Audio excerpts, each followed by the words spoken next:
Bonjour encore et merci beaucoup. Félix, avec son peuple, seul contre tous. Voilà la situation telle qu'elle se présente. Va-t-il réussir? C'est une très grande question.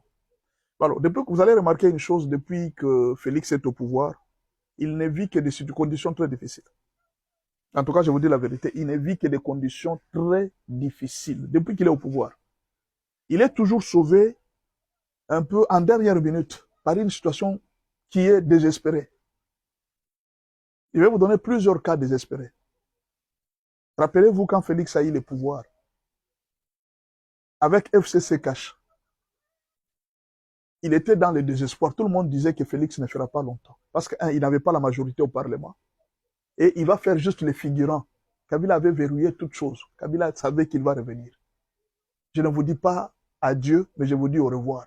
Vous vous rappelez ce que Kabila avait dit au Zimbabwe, je pense. Je ne vous dis pas adieu, mais je vous dis au revoir. Donc je reviendrai bientôt. Kabila savait exactement, il avait tout calculé. Il savait qu'il va revenir d'un moment à l'autre. C'était juste pour diminuer la pression occidentale, diminuer la pression américaine, et Kabila savait qu'il va revenir. Cette première pression sur Tshisekedi, en tout cas, elle était très forte, de sorte que Félix risquait la haute trahison et puis la déchéance en étant président. Il a échappé à cela. C'est pas pour rien que Fayoulou l'a traité de pantin. Il dit Félix c'est un pantin. Un pantin de Kabila, il ne fera rien sans Kabila. Ce n'est pas Félix qui dirige, c'est Kabila qui dirige. Vous vous rappelez, non? Personne ne lui a donné la chance. Et pourtant, il a renversé la tendance. La tendance a été renversée. La deuxième équation qui a été difficile à Félix, c'est la prise de Goma. Tout le monde a dit que c'est fini pour Félix. Goma vient de tomber. Pourquoi? Le même Félix venait de faire des grandes déclarations en disant Goma ne tombera pas. Goma ne tombera pas. Pourquoi?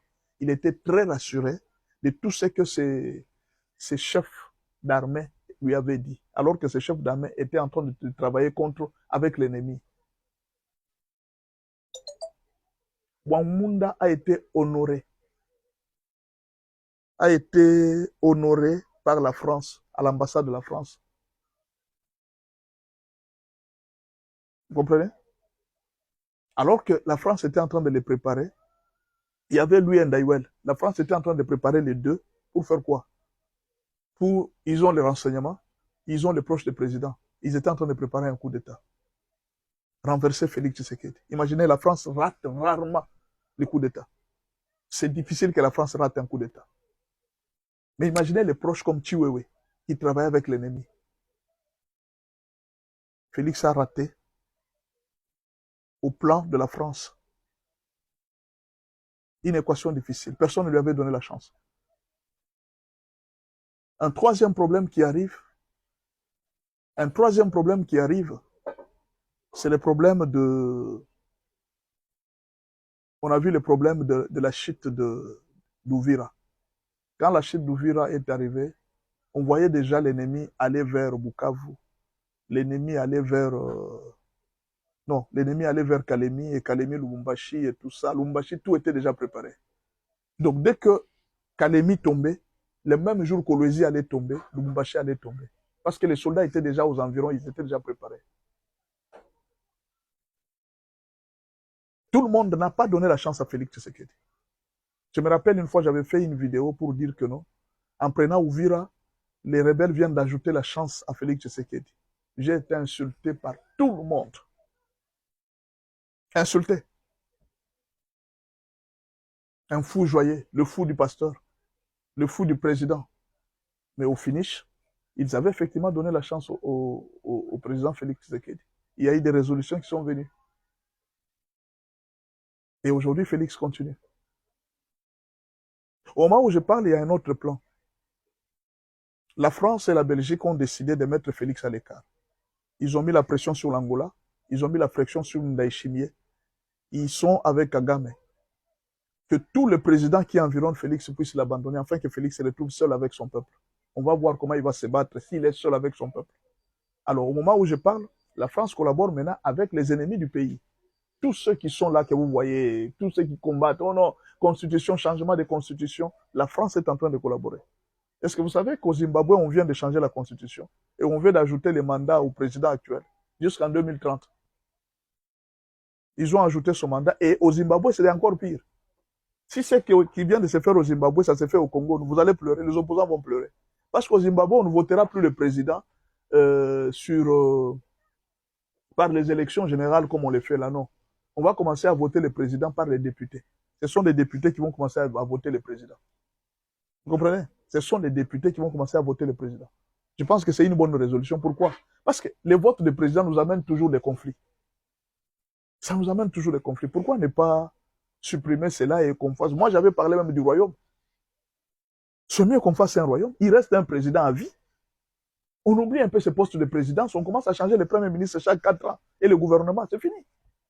On fait les élections, les ministres est voté, mais il y a un président. On oublie un peu ce poste de président. Qu'on mette même un roi là-bas. Qu'on commence à changer même le roi. À tout moment, on prend... Et cette fois-ci, ce sont les Bakongo qui vont gouverner, qui seront les rois.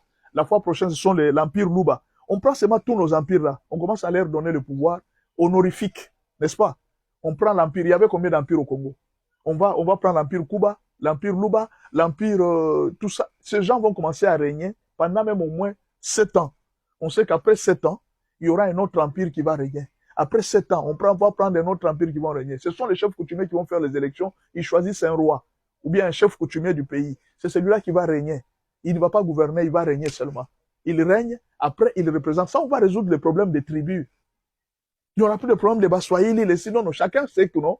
Le tour, ça sera l'empire Lunda. Comme c'est l'empire Lunda qui vont régner, on va donner des prérogatives au roi, ce qu'il doit faire.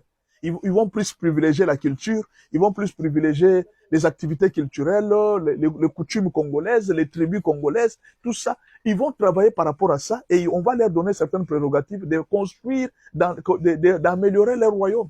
Il y aura un financement pour le royaume.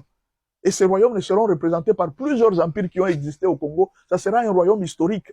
L'empire Kuba, l'empire Lunda, tous les empires qui ont existé, l'empire Chokwe. Et on va prendre tout ce royaume, on va les réunir en empire. Vous comprenez? Et ce sont ces empereurs qui vont commencer à donner, les anciens empereurs qui vont devenir le roi du Congo. Les Luba vont choisir leur empereur, les Lunda vont choisir leur empereur, tous, ils vont se réunir, ils vont faire des élections, ils vont choisir un empereur qui va régner peut-être pour 7 ans. Mais le gouvernement peut commencer à changer, on va commencer à élire un premier ministre, un peu comme en Angleterre. Moi, je pense que c'est un bon système pour des gens où il y a beaucoup de tribus. On ne peut pas commencer avec cette histoire de présidence, ça va toujours commencer à nous séparer. L'homme fort, ces histoires de l'homme fort, là, ça nous sépare. Il faut qu'on supprime d'abord cette histoire de l'homme fort. Il faut qu'on mette quelqu'un qui est là. On oublie d'abord la présidence. Mais on aura un gouvernement fort.